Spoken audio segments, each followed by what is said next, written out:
and effort bago nyo talaga matamis, tawag dito, ma-harvest, maani yung matatamis na bunga. So ngayon nandun na kayo sa stage na mag-aani na kayo ng ayan 'no, mag-aani talaga kayo ng matatamis na bunga guys. Ito paldo-paldo ito sa kaperahan mga kapiksi 'no. So, harvest season talaga kayo Gemini, tag-ani season. So wag talaga kayong tatamad-tamad guys, kasi yung mga tatamad-tamad sa simula pa lang 'di ba, parang pinuputol niyo na agad yung opportunity na sumagana kayo. Pero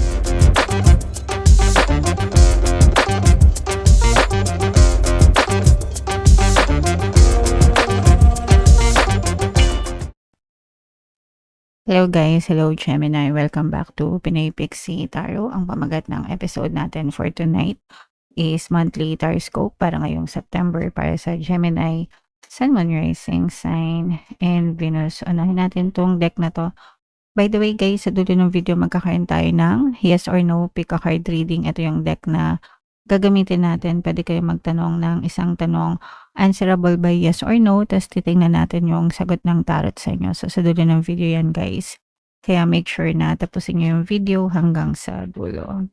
So unahin natin tong deck na to. Ito yung mga angel messages for you guys. Ask your angels, magdasal kayo mga kapiksi, no? Especially kung meron kayong mga bagay na naguguluhan kayo, nagugulumihanan kayo sa buhay nyo. Dasal lang ang katapat niyan, mga kapiksi.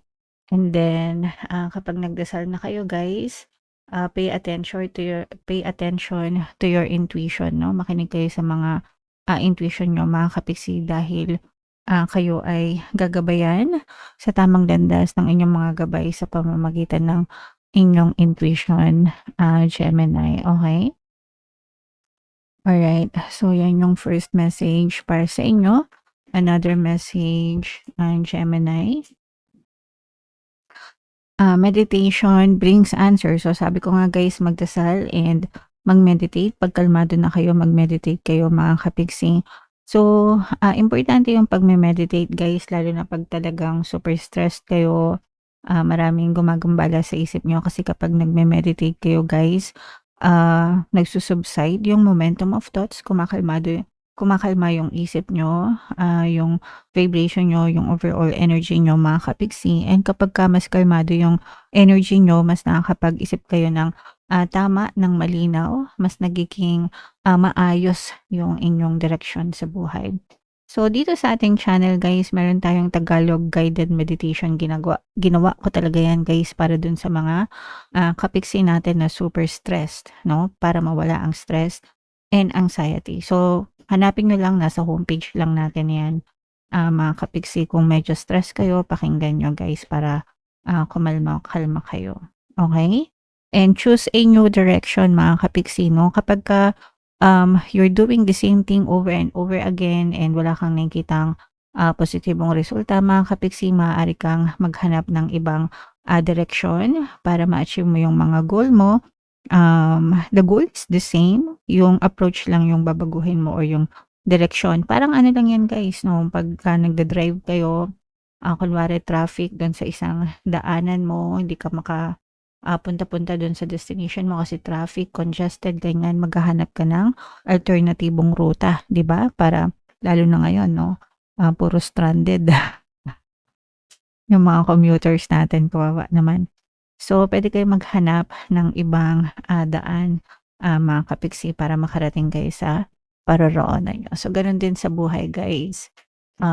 Kapag hindi nyo ma-achieve yung mga goals nyo sa pamamagitan ng isang pamamaraan, humanap kayo ng ibang daan, Gemini. Basta wag lang yung mga under the table na paraan mga kapiksi, no? Masama yun. Alright, so comment down below guys if naka-resonate kayo dyan. Ito naman ay sa love guys, no? Tingnan naman natin yung mga nakaka-impluwensya sa love life nyo, Gemini.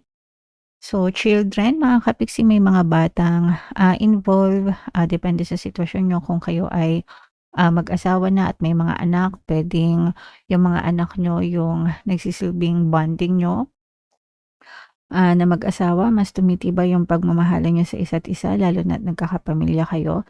Minsan naman, kung kayo ay mga single mom, single dad, or pwedeng sila yung single mom, single dad, 'Pag may anak minsan, kumokontra, it's either kumontra yung mga bata sa relationship niyo or approve kayo dun sa mga, bata, mga kapiksi, okey? So, depende, sa sitwasyon niyo guys. But definitely, may mga batang involved sa relationship niyo, Gemini. Another message guys, ito naman ay freedom, kalayaan guys. So, even if in a relationship na kayo mga kapiksi, dapat hindi pa rin kinukulong yung bawat isa sa relationship. Kailangan meron pa rin kayong some sort of freedom guys, okay? So, bigyan nyo sila ng kalayaan to do the things they want to do, and kayo din guys, dapat meron din kayong kalayaan, no? To do the things that you want to do rin on your own, Gemini, okay? Alright. And another message, guys, money. So, for some of you, pwedeng nagiging balakid yung pera or pwedeng nagiging, daan yung pera.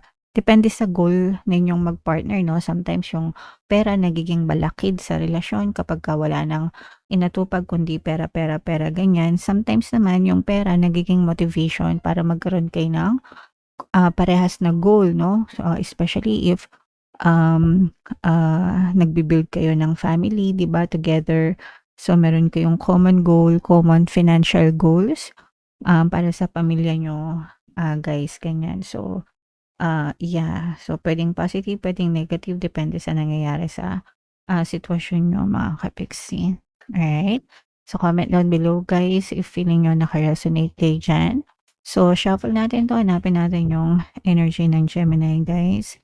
Habang shina-shuffle ko 'to, panoorin niyo muna yung, video natin regarding sa ating paano mag-manifest ng abundance video course. Kapiksi, sawa ka na ba sa mga struggles at hirap sa buhay mo? Masipag ka ba at masikap sa buhay ngunit hindi ka pa rin umaasenso? Ilang beses ka na bang nag-attempt magnegosyo at mag-invest pero palagi ka pa rin nalulugi? Sa pagkakataon na ito ay maaaring may subconscious beliefs ka na nagiging balakid sa iyong pag-unlad at pagyaman. Introducing, paano mag-manifest ng abundance video course. Dito ay matututunan mong ma-overcome ang mga balakid mo para tuluyan ka ng umunlad, umasenso, sumagana, maging matagumpay, successful at maswerte sa iyong kabuhayan, pera, trabaho, negosyo sa lapi at kaperahan ng bonggang-bongga. Dali, mag-send na ng email sa pinoypixitaro@gmail.com at simulan na ang iyong pagyaman ngayon. Alright, so sa lahat ng gusto mag-avail ng course guys, meron tayong paano mag-manifest ng abundance video course, paano mawala ang third party at magkaroon ng harmonious na relationship, paano pabalikin si ex, revise breakup. Sa mga interesado guys, mag-send lang kayo ng email sa pinoypixitaro@gmail.com. And sa mga naghahanap ng pampaswerte guys, meron tayong money shaker jar. Ito yan guys, no? Super liit na bote pero super effective, super powerful mga kapiksi. At saka ito, so ito yung ating WhatsApp number guys. Chat nyo lang ako dyan sa mga gustong mag-avail mga kapiksi. So, Gemini, kayo ay represent ng King of Swords guys. This is both positive and negative mga kapiksi. So, ito yung sinasabi natin ng mga stress guys, no? This is why merong message na ask your angels mga kapiksi, kasi for some of you, maaaring nai-stress kayo, may mga disappointment dahil sa mga problema na nararanasan nyo. Pwedeng currently na-experience nyo itong mga problema na to, frustrations guys. For some of you naman, pwedeng ma-experience nyo pa lang mga kapiksi. And this is the best time para magdasal guys. Actually, dapat naman yung pagdadasal araw-araw ginagawa, whether may problema kayo or walang problema. Most of the time kasi yung mga tao nagdadasal lang pag may problema. Pero pag walang problema, nakakalimutan magdasal. So, dapat araw-araw kayo nagdadasal mga kapiksi para maiwasan yung pagdating ng mga problema. But if in case no, na may mga problema kayo, dasal lang ang katapat niyan mga kapiksi. Para talagang malampasan nyo yung mga problema na yan, yung mga challenge. Ito naman mga problema na to guys, ito naman ay bahagi ng buhay. So, ibig sabihin, normal yan na makaranas tayo ng ganyan, pero lilipas din yan. If ever man na maka-experience kayo ng problema guys, just tell yourself, this too shall pass, lilipas din ito, magiging ma-okay din ako. Alright? So, yan yung sa negative. Sa positive naman, ito naman, ang maganda dito sa positive guys is malalampasan nyo rin unti-unti, no? Unti-unti, malalampasan nyo rin itong mga problema na to. Unti-unti, makakahanap kayo ng solusyon. Or may mga tao, actually, may mga tao na tutulong sa inyo para malampasan niyo itong mga problema na 'to and, makakita kayo ng mga, solusyon dito sa mga, problema na 'to, mga ka-pixie. Although for some of you guys parang medyo may mga, regrets 'no, may mga regrets dito, may mga pagsisisi, parang, nakakaramdam tayo dito ng parang pag-uurong sulong guys 'no, meron kayong pag-uurong sulong, sa buhay niyo. So, parang medyo nagiging indecisive din yung iba sa inyo, mga ka-pixie, kaya nag-uurong sulong. So, dapat, desidido tayo kung ano yung gusto natin mangyari sa buhay para tuloy-tuloy yung, magandang, progreso natin, mga ka-pixie. Sa pag-ibig guys, eto puwedeng sa more on pag-ibig itong urong sulong din na 'to, mga ka-pixie 'no. Maaaring merong mag-confess ng kanilang nararamdaman sa inyo, pero kayo yung nararamdaman ko na nag-uurong sulong. Ibig sabihin, parang gusto mo siya na parang ayaw mo, parang gusto mong, maging in a relationship na parang ayaw mo din, somehow, mga ka-pixie. So, it's okay, I mean, take your time. Guys, huwag niyong madaliin yung relasyon kasi hindi naman talaga yan, minamadali. Kailangan alamin niyo yung totoong intention sa inyo ng person na yan, guys, okay?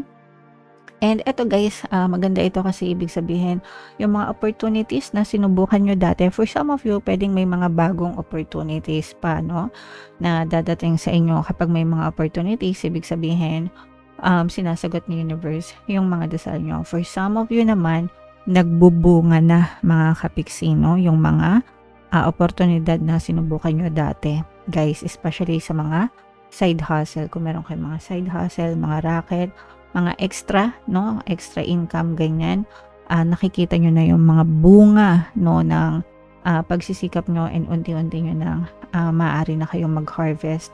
Maaari nyo nang pitasin yung mga bunga ng pagsisikap nyo, mga ka-pixie. So, matatamis na bunga yan. Importante talaga guys na if you do something, kailangan maging consistent kayo. Give it time, 'di ba? Kasi yung bunga, 'di ba, pag nagtanim kayo, hindi naman kinabukasan bubunga agad yan, dapat alagaan. Ganon din sa buhay, mga ka-pixie, kahit ano pa yung pinag-i-investan mo ng time and effort, investment man yan, negosyo man yan, or trabaho man yan, dapat nagde-dedicate muna kayo ng sapat na oras, kaalaman, 'di ba? And effort bago nyo talaga matamis, tawag dito, ma-harvest, maani yung matatamis na bunga. So ngayon nandun na kayo sa stage na mag-aani na kayo na, ayan no, mag-aani talaga kayo ng matatamis na bunga guys. Ito, paldo-paldo ito sa kaperahan, mga ka-pixie, no? So, harvest season talaga kayo, Gemini, tag-ani season. So, wag talaga kayong tatamad-tamad, guys, kasi yung mga tatamad-tamad sa simula pa lang, 'di ba? Parang pinuputol niyo na agad yung opportunity na sumagana kayo. Pero pag nagsikap talaga kayo ng tuloy-tuloy, guys, as in, magiging maganda yung daloy ng kaperahan sa inyo, Gemini. Okay? Alright. So, nakikita rin natin na, again, no, pagdating sa love, guys, yung sinasabi natin na money sa love, mga ka-pixie. So, eto guys, nagkakaroon ng parang parehas kayo ng mga money or financial goals ng person nyo, guys. Nagtutulungan kayo pagdating sa pera. Nagtutulungan kayo para sa mga financial goals nyo, mga ka-pixie. Kaya, mabilis talaga mag-multiply yung inyong kaperahan, guys, no? Kung kayo ay may mga jowa or asawa. Yung iba naman sa inyo, guys, this is a chance na makapag-reconcile. This is reconciliation sa pag-ibig, mga ka-pixie. For some of you, kung kayo ay hiwalay na or na-ghosted or biglang nawala yung person nyo, may chance na maaaring mag-reconnect itong person mo and makipagbati, pwedeng mag-sorry, ganyan.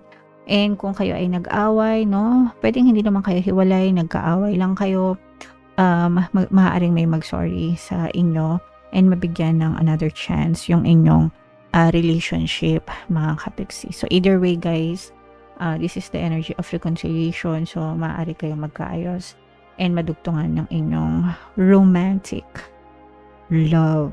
Yeah.